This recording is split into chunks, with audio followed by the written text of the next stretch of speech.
So what's up, people, and welcome to the Chapter 10 discussion of 僕らの血盟 or Our Blood Oath. So Chapter 10 came out about a week ago, and I will, as always, leave a link to that chapter on the US official publisher's website, Manga Plus, where the publishers are showing it for free for a few weeks, at least to the North American community. So if you're interested, and if you're in the region, yeah, go take a look at it. But anyway, Chapter 10 continues on where Chapter 9 leaves off, where we're starting to get a more understanding of the confrontation between the humans and the vampires. This is, of course, typical. Any vampire story gives this, so this isn't very new. It just gives this story's version of it. And in Chapter 9, we got some historical understanding of why there is an animosity between the humans and the vampires. And of course, the humans are the vampires' prey. And so that's natural. But it goes beyond that in the sense that even for the vampires that wanted to live in peace, the hatred that the humans have grown from the experiences that the other vampires that want to use humans as prey have created.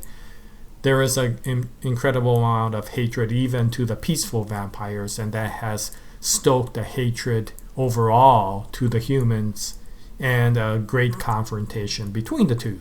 Now, of course, in the modern society, nobody believes in vampires anymore, at least in the human side, but of course there are the vampires that continue to hate the humans, and that is the faction that Shin and Ko are experiencing. So this is a group of vampires that definitely want to express their hatred to the humans and also want to oppress them. They don't want to annihilate them because of the fact that, of course, they view the humans as food. But just like they view the humans as food, they don't want to give any sort of respect or, human rights to the human community. Right? And so in many ways, this hatred is similar to, and oppression is similar to, some of the other mangas that you see, such as Akatsuki in Naruto, right? Or more closely, Aogiri Tree in Tokyo Ghoul, a very similar parallel faction.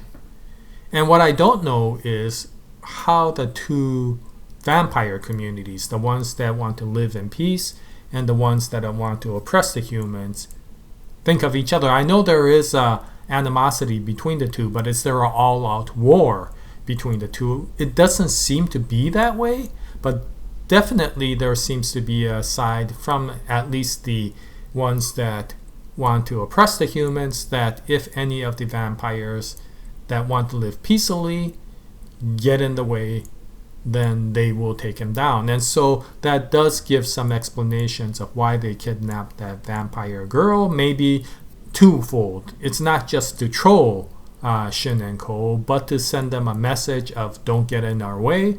But also, they may have wanted to provoke the vampire spirit from that little girl while, she is still a child, to see if they can turn her into a vampire that will hunt humans for food, right? That is their objective, and so maybe that was the other reason why they kidnapped that girl. Kiri, I think, was her name, or something like that. But anyway, that's part of the story, and the other part was quite interesting. It goes down the road of what you often see in many of the shonen type stories. And so we get to see one of the characters from the enemy faction appear in this chapter. I can't remember what his name was. Higa, something like that. But in any ways, it is one of the vampires that came out and was associated with that group that kidnapped that child, right? He wasn't the one that instigated that plan, but he was associated with that. And for whatever reason, he comes out and meets up with Ko because of the fact that he's curious about this two brotherhood.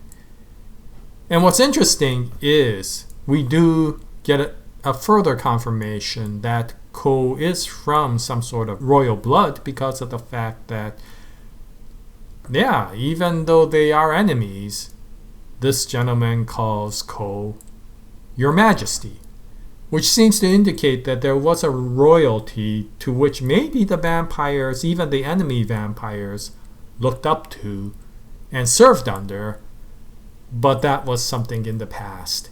And Ko may be one of the only remaining bloodlines of that royal blood. And maybe that's why this character is curious about Ko as well. But why I say this is very similar to a lot of shonen comics is he's coming out to somewhat, officially challenge Shin and Ko, which seems to indicate that, yeah, whenever you have early on in the series some of these enemies that officially come out to challenge you, that tends to evolve into a person who ends up eventually being on your side, right? You could see that with Piccolo in Dragon Ball, and I think it was Tsukiyama in Tokyo Ghoul, right? Many of these characters who initially confronted the main characters and then eventually became a supporter of them. Zex, for example, from Battle Angel Alita Last Order is that way as well. But anyway, this seems to indicate that there's going to be a confrontation coming up. And again, my feeling is whatever happens with this battle, I don't think this character is going to die. And even if he doesn't turn to the side of Shin and Ko right now, I got a feeling this curiosity is going to continue to grow so that somewhere in the back, he will continue to aid Shin and Ko in whatever way possible until it gets to a point where he may actually turn to Shin and Ko's side, right? And so it'll be interesting. This feels like yet another Nakama in the making coming out. But anyway, that is chapter 10 for Our Blood Oath or Bokura no Ketsumei. And I know chapter 11 has come out. And so I'll try to make another video on chapter 11 sometime in the near future. I hope you join me at that time. But until then, happy manga reading. And as always, have a nice day, everyone.